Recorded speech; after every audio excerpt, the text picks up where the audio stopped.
네, 오늘은 먼저 우리 민주당의 신상길 당원이 이 탄핵을 촉구하는 피켓팅 도중에 쓰러져서 돌아가셨습니다.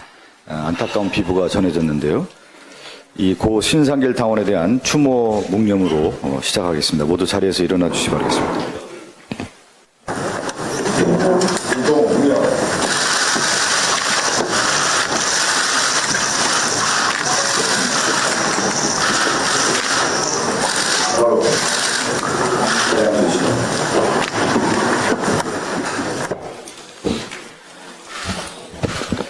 제32차 원내대책회의를 시작하겠습니다.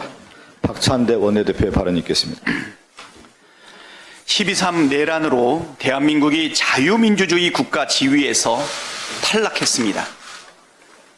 스웨덴 예테보리 대학의 민주주의 다양성 연구소가 최근 발표한 민주주의 보고서 2025에 따르면 한국은 기존 자유민주주의 국가에서 1년 만에 한 단계 아래인 선거 민주주의 국가로 전락했습니다.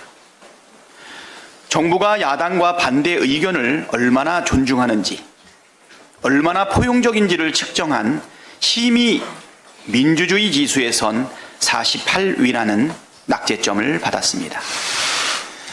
최근 영국의 한 경제 분석기관도 한국 민주주의 지수를 작년보다 10단계 떨어진 세계 32위 결함 있는 민주주의 국가로 낙인 찍었습니다. 미국이 지난 1월 한국을 민감 국가로 지정한 것을 포함해 참담한 평가가 줄줄이 나오고 있습니다.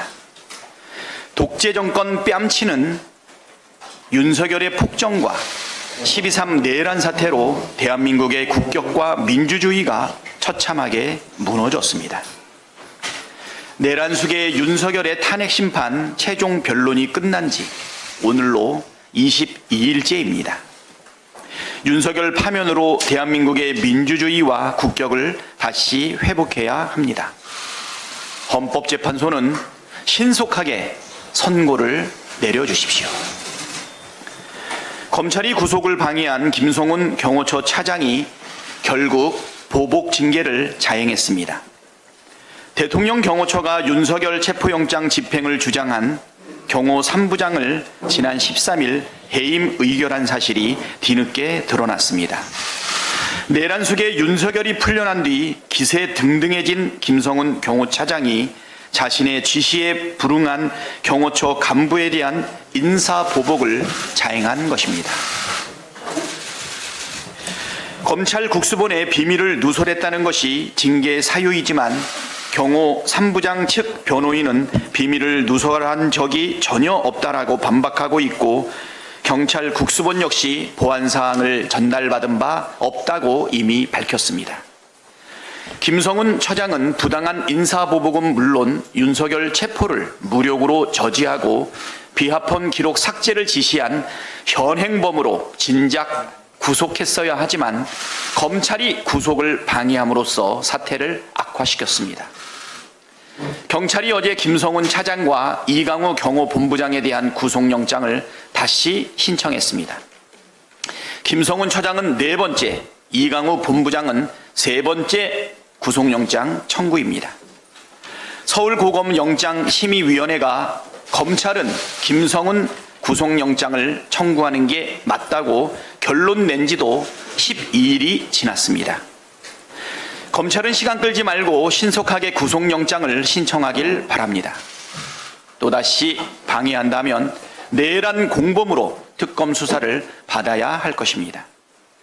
정당한 법 집행에 협조한 경호처 간부 징계에 동조한 자도 내란 공범입니다.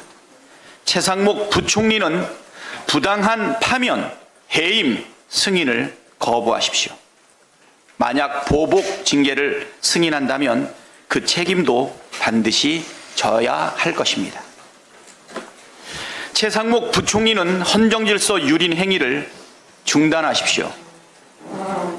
헌법 수호에 막중한 책무가 있는 권한대행인 최상목 부총리가 앞장서서 헌정질서를 유린하는 모순적 상황이 연일 벌어지고 있습니다.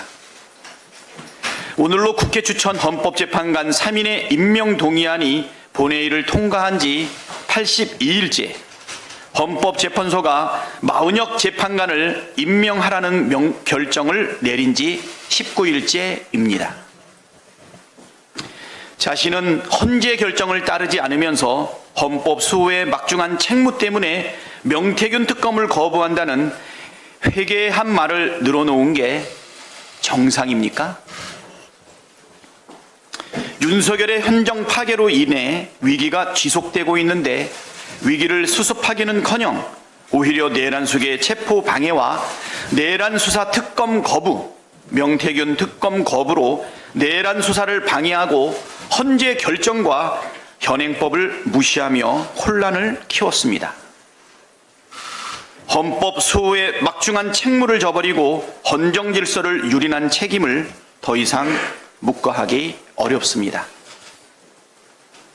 참을 만큼 참았고 기다릴 만큼 기다렸습니다.